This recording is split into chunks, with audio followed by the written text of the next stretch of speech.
ओम गं गणपते नमः। भगवान गणेशाय नमः। मां शारदाय नमः। हरि ओम नमः शिवाय। हरि ओम नमः शिवाय। हर हर महादेव। हर हर महादेव। ऋषियों ने कहा, प्रभु, अग्नियज्ञ, देवयज्ञ, ब्रह्मयज्ञ, गुरु पूजा तथा बृहस्पति ब्रह्म तृप्ति का हमारे समक्ष क्रमशः वर्णन कीजिए। सूर्य जी बोले, महर्षियों, गृहस्थ पुरुष अग्नि में सायंकाल और प्रातःकाल जो चावल आदि द्रव्य की आहुति देता है उसी को अग्नियज्ञ कहते हैं। जो ब्रह्मचर्य आश्रम में स्थित है उन ब्रह्मचारियों के लिए समिधा का आधान ही अग्नियज्ञ है। वे समिधा का ही अग्नि में हवन करें। ब्राह्मणों, ब्रह्मचर्य आश्रम में निवास करने वाले द्विजों का जब तक विवाह नहीं हो जाए और वे उपासना अग्नि की प्रतिष्ठा न कर ले तब तक उनके लिए अग्नि में समिधा की आहुति, व्रत आदि का पालन तथा विशेष यज्ञ आदि ही कर्तव्य हैं। ब्राह्मणों, सायंकाल अग्नि के लिए दी हुई आहुति संपत्ति प्रदान करने वाली होती है, ऐसा जानना चाहिए। और प्रातःकाल सूर्य देव को दी हुई आहुति आयु की वृद्धि करने वाली होती है। यह बात अच्छी तरह समझ लेनी चाहिए। दिन में अग्निदेव सूर्य में ही प्रविष्ट हो जाते हैं, अतः प्रातःकाल सूर्य को दी हुई आहुति भी अग्नियज्ञ के ही अंतर्गत है। इस प्रकार यह अग्नियज्ञ का वर्णन हुआ। इंद्र आदि समस्त देवताओं के उद्देश्य से अग्नि में जो आहुति दी जाती है उसे देवयज्ञ समझना चाहिए। स्थालीपाक आदि यज्ञों को देवयज्ञ ही मानना चाहिए। लौकिक अग्नि में प्रतिष्ठित जो चूड़ाकरण आदि संस्कार निमित्तिक हवन कर्म है उन्हें भी देवयज्ञ के ही अंतर्गत जानना चाहिए। अब ब्रह्मयज्ञ का वर्णन सुनो। द्विज को चाहिए कि वे देवताओं की तृप्ति के लिए निरंतर ब्रह्मयज्ञ करें। वेदों का जो नित्य अध्ययन या स्वाध्याय होता है उसी को ब्रह्मयज्ञ कहा गया है।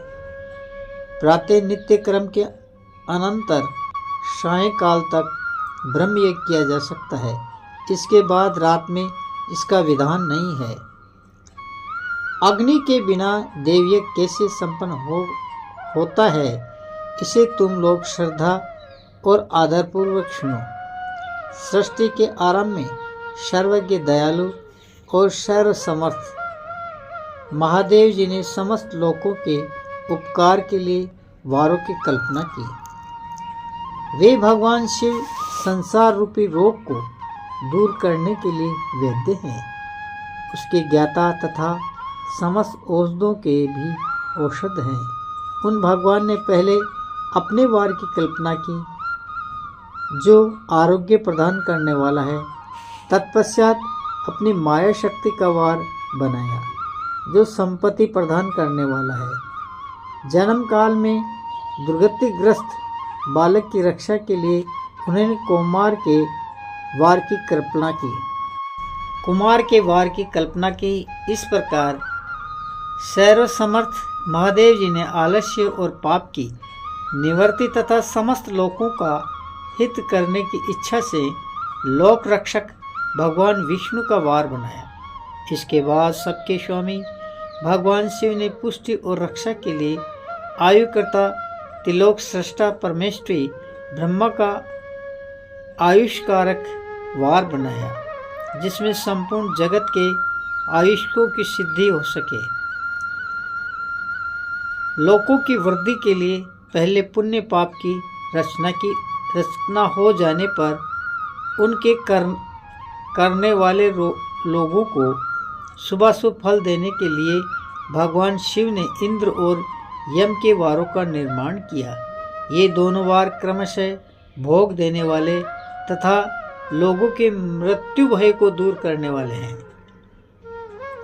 सूर्य आदि 7 ग्रहों को, जो अपने ही स्वरूप भूत तथा प्राणियों के लिए सुख दुख के सूचक हैं, भगवान शिव ने उपरोक्त 7 वारों का स्वामी निश्चित किया।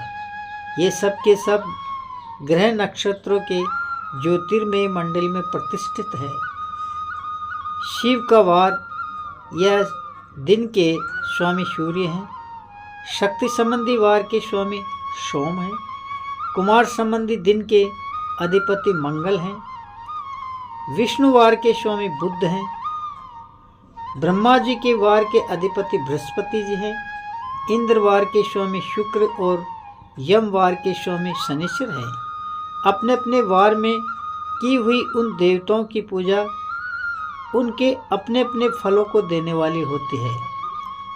सूर्य आरोग्य के और चंद्रमा संपत्ति के दाता हैं, मंगल व्याधियों का निवारण करते हैं, बुध पुष्टि देते हैं, बृहस्पति आयु की वृद्धि करते हैं, शुक्र भोग देते हैं और शनिचर मृत्यु का निवारण करते हैं।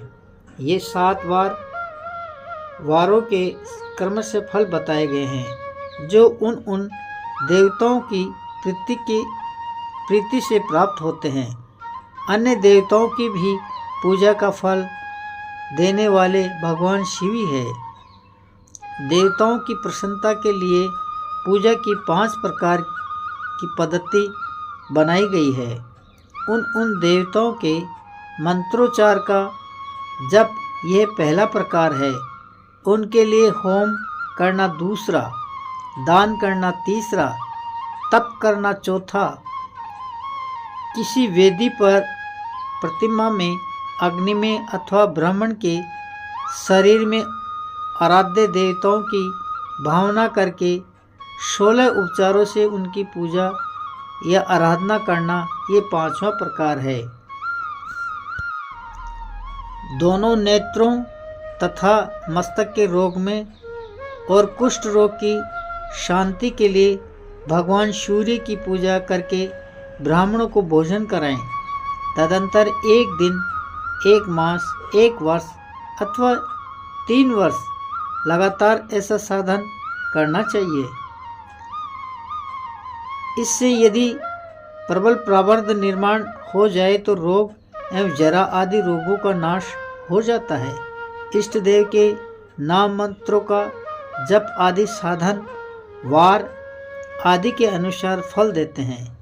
रविवार को सूर्य देव के लिए, अन्य देवताओं के लिए तथा ब्राह्मणों के लिए विशिष्ट वस्तु अर्पित करें। यह साधन विशिष्ट फल देने वाला होता है तथा इसके द्वारा विशेष रूप से पापों की शांति होती है। सोमवार को विद्वान पुरुष संपत्ति की प्राप्ति के लिए लक्ष्मी आदि की पूजा करें तथा सपत्नीक ब्राह्मणों को घृत पक अन्न का भोजन कराएं। मंगलवार को रोगों की शांति के लिए काली आदि की पूजा करें तथा उड़द, मूंग एवं अरहर की दाल आदि से युक्त अन्न ब्राह्मणों को भोजन कराएं। बुधवार को विद्वान पुरुष दधि युक्त अन्न से भगवान विष्णु का पूजन करें। ऐसा करने से सदा पुत्र, मित्र और कलत्र आदि की पुष्टि होती है। जो दीर्घायु होने की इच्छा रखता हो वह गुरुवार को देवताओं की पुष्टि के लिए वस्त्र, यज्ञोपवीत तथा घृत मिश्रित खीर से यजन पूजन करें। भोगों की प्राप्ति के लिए शुक्रवार को एकाग्रचित्त होकर देवताओं का पूजन करें और ब्राह्मणों की तृप्ति के लिए षड्रस यानी 6 रस युक्त अन्न दे।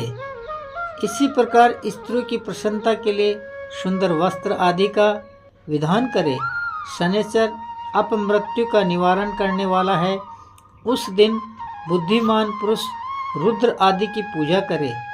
तिल के होम से, दान से देवताओं को संतुष्ट करके ब्राह्मणों को तिल मिश्रित अन्न भोजन कराएं।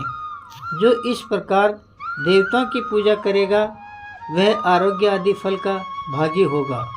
देवताओं के नित्य पूजन, विशेष पूजन, स्नान, दान, जप, होम तथा ब्राह्मण तर्पण आदि में एवं रवि आदि वारों में विशेष तिथि और नक्षत्रों का योग प्राप्त होने पर विभिन्न देवताओं के पूजन में सर्वज्ञ जगदीश्वर भगवान शिव ही उन देवताओं के रूप में पूजित हो सब लोगों को आरोग्य आदि फल प्रदान करते हैं। देश, काल, पात्र, द्रव्य, श्रद्धा एवं लोक के अनुसार उनके तारतम्य क्रम का ध्यान रखते हुए महादेव जी आराधना करने वाले लोगों को आरोग्य आदि फल देते हैं। शुभ मांगलिक क्रम के आरंभ में और अशुभ अंत्येष्टि आदि के कर्म के अंत में तथा जन्म नक्षत्रों के आने पर गृहस्थ पुरुष अपने घर में आरोग्य आदि की समृद्धि के लिए सूर्य आदि ग्रहों का पूजन करे। इससे सिद्ध है कि देवताओं का यजन संपूर्ण अभिष्ट वस्तुओं को देने वाला है। ब्राह्मणों का देव यजन कर्म वैदिक मंत्र के साथ होना चाहिए। यहाँ ब्राह्मण क्षत्रिय और वैश्य का भी उपलक्षण है। शूद्र आदि दूसरों का देव यज्ञ तांत्रिक विधि से होना चाहिए। शुभ फल की इच्छा रखने वाले मनुष्य को सातों ही दिन अपनी शक्ति के अनुसार सदा देव पूजन करना चाहिए। निर्धन मनुष्य तपस्या, व्रत आदि के कष्ट सहन द्वारा और धनी धन के द्वारा देवताओं की आराधना करें। वह बार बार श्रद्धापूर्वक इस तरह के धर्म का अनुष्ठान करता है और बार बार पुण्य लोकों में नाना प्रकार के फल भोग कर पुनः इस पृथ्वी पर जन्म ग्रहण करता है। धनवान पुरुष सदा भोग सिद्धि के लिए मार्ग में वृक्ष आदि लगाकर लोगों के लिए छाया की व्यवस्था करे। जलाशय, कुआं, बावली और पोखरे बनवाएं। वेद शास्त्रों की प्रतिष्ठा के लिए पाठशालाओं का निर्माण करें और अनन्य प्रकार से भी धर्म का संग्रह करता रहे। धनी को यह सब कार्य सदा ही करते रहना चाहिए। समय अनुसार पुण्य कर्मों के पाप कर्म से परिपाक से अंतःकरण शुद्ध होने पर ज्ञान की सिद्धि हो जाती है और दिव्यो जो इस अध्याय को सुनता है, पढ़ता है अथवा सुनने की व्यवस्था करता है उसे देव यज्ञ का फल प्राप्त होता है। हर हर महादेव। हरि ओम नमः शिवाय।